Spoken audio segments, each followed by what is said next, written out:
go again on another one. Yes, these lessons or these demonstrations can be a bit boring, but stick through. There's some pretty good tips and tricks that I've picked up over the years, especially if you're new to 3D printing and so forth. But here I'm running through how and what software I use to fix non-manifold meshes and issues. So not only do I use that brush,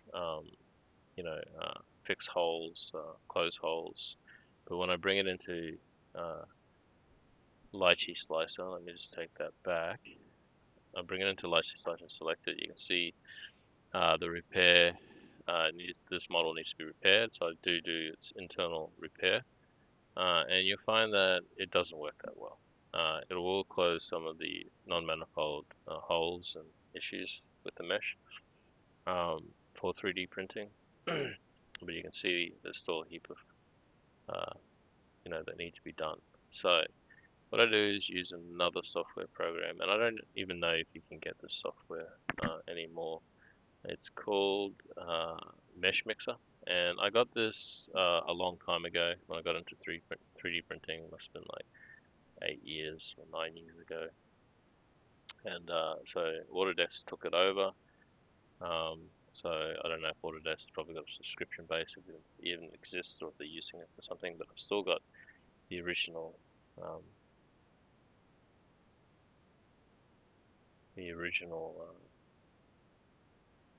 software that I have downloaded, and at the time it was free. So, but it's an awesome software program. So I hope you can get it. There's other ways of doing this as well as some other softwares that are out there. Um,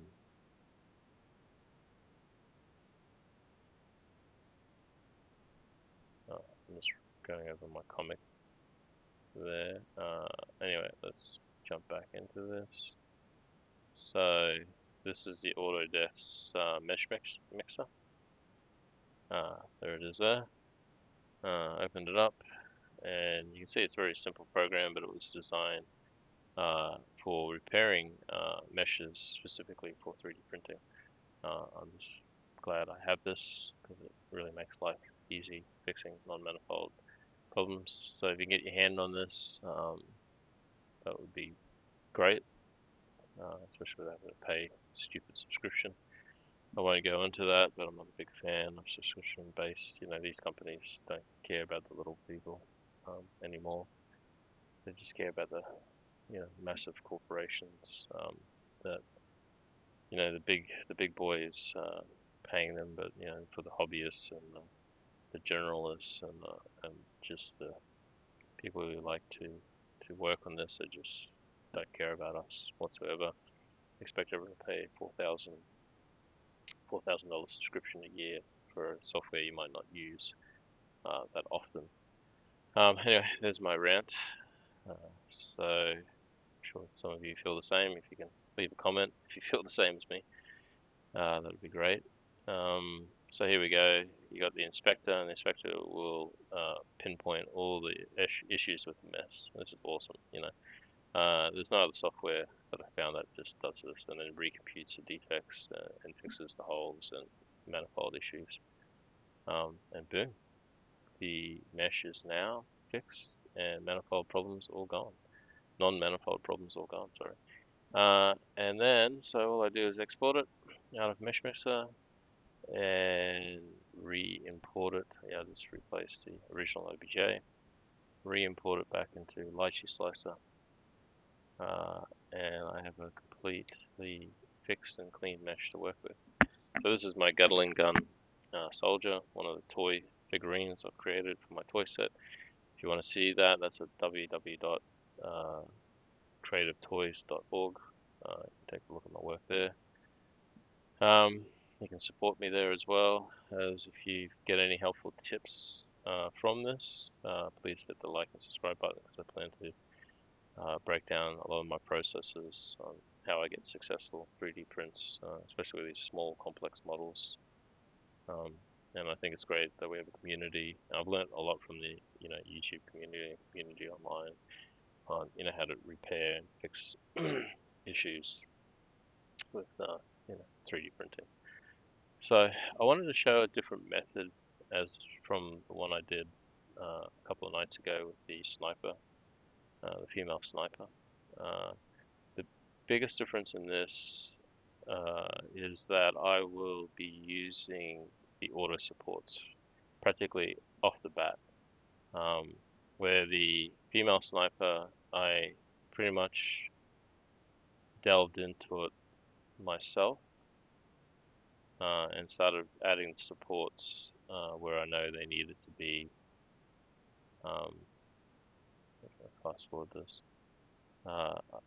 Delve into making those supports and then using the auto support feature after the fact of placing my models. But you don't need to do that with every single model, right? It's more about where the complications are. So I kind of have this technique, just detecting islands now. I've gone through, I've done this. I like to set the raft first. That way I know if I need to move any supports. I like to keep the supports within the raft. Just helps keep them strong. So I'll explain that as I go through the process. But different meshes, by doing it this way, it can be quicker than the way I did with the female sniper, where I went in there because there were a lot of bullets and a lot of islands floating off those bullets, and using auto supports makes it a pain to go back and clean them up. It doesn't, it's counterintuitive to be able to do that. It's easier just to go in there, spend the time, and just do it by hand and put them in where you want them, and then add auto supports.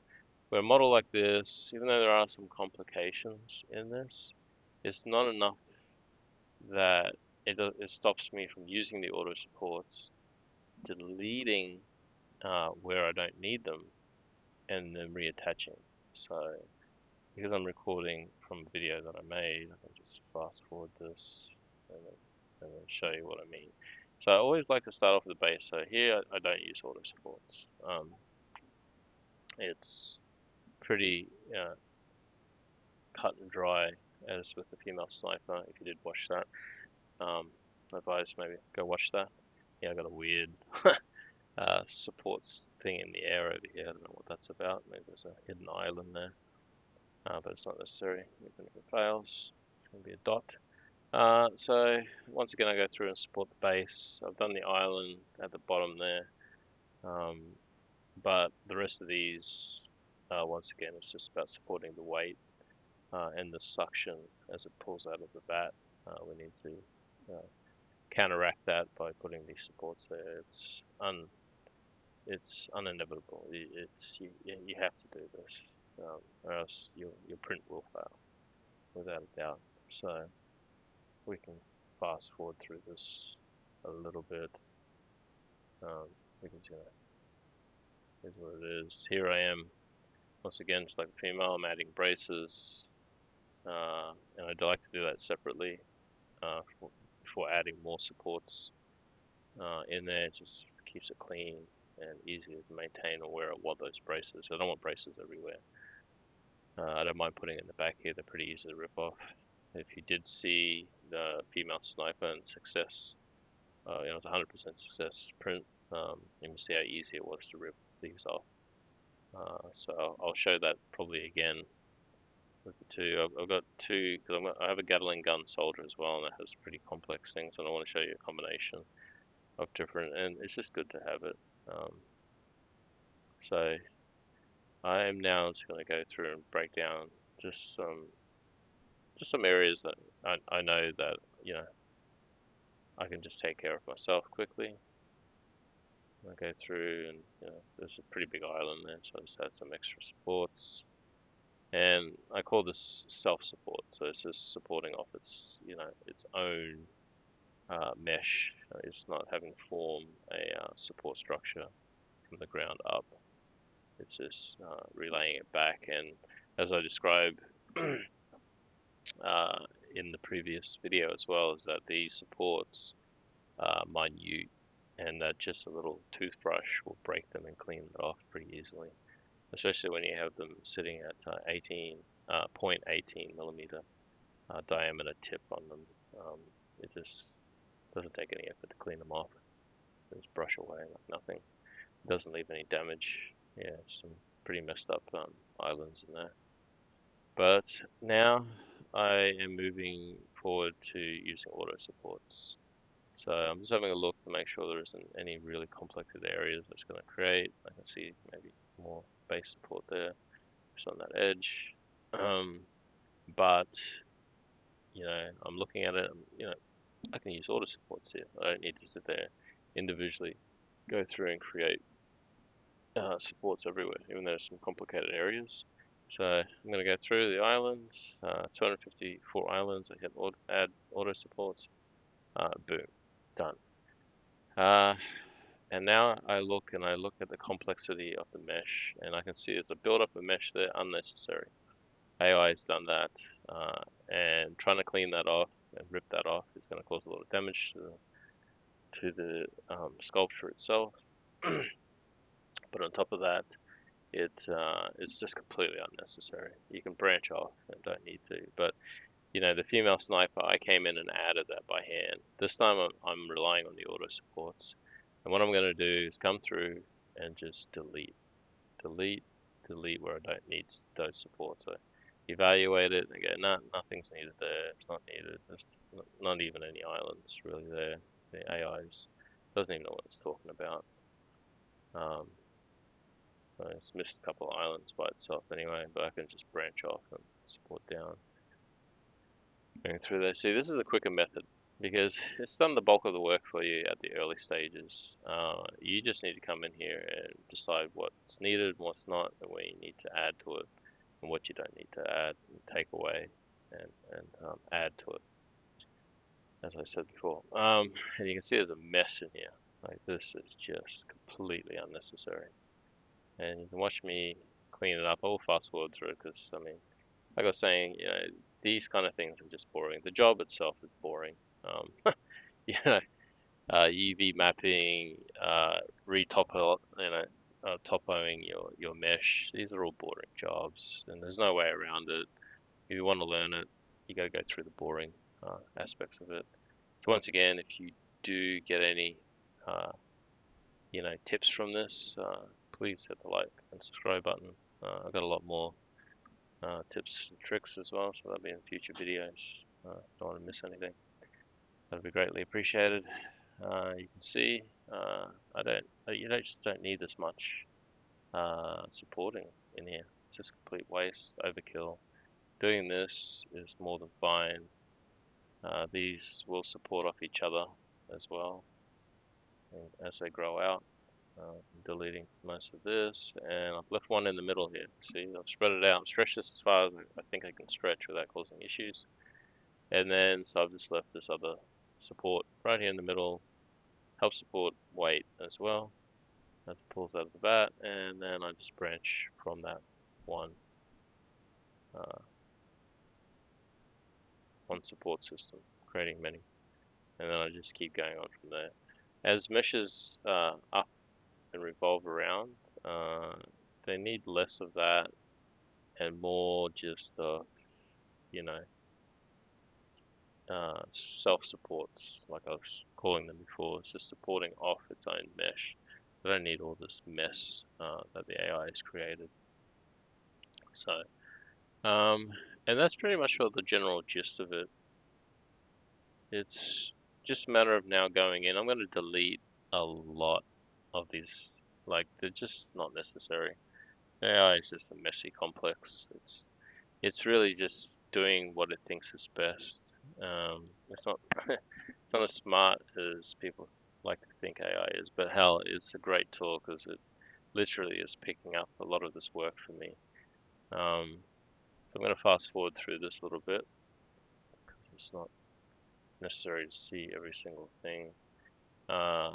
Once again, I believe I'm moving a support here because it's too close to the base. Try to keep your supports away from the bottom bases and so forth. They like to congregate and stick to the lower areas, so you can have slight warping when it comes to 3D printing. And you don't want that because trying to clean these supports off a base or leg, you get a lot of breakage, chips. If one of these supports is literally binded to your mesh. It's just not going to look pretty when it comes time to cleaning. As you can see, I'm really starting to go through and just delete what's not necessary, which is probably like 95% of what's in that little area, that you can just evaluate how best to use the supports. It's better to have smaller little supports like this than large trees branching up into it. Like I said, because just a little bit of a brush will wipe these supports out and keep your system clean. So that is the general gist of this particular technique. Is just coming in here, using automatic supports, going through, deleting what you don't need, and just adding and branching off. And there's nothing much more to explain that, so I'm not going to go through and bore you to death with the rest of it. So they're the two techniques. If you go back to the female sniper, and then see how I did that one to how I'm doing this one, you got two different versions. And then I'm going to do a quick third one with a Gatling gun soldier that I made, and that has a lot of complicated aspects of it. And I use both kind of techniques at different times, using auto supports as well as supporting as I go, deleting as I need to, and so forth. So there's going to be a lot of tips and tricks in that one, so keep an eye out for it. Like I said, hit the like and subscribe button.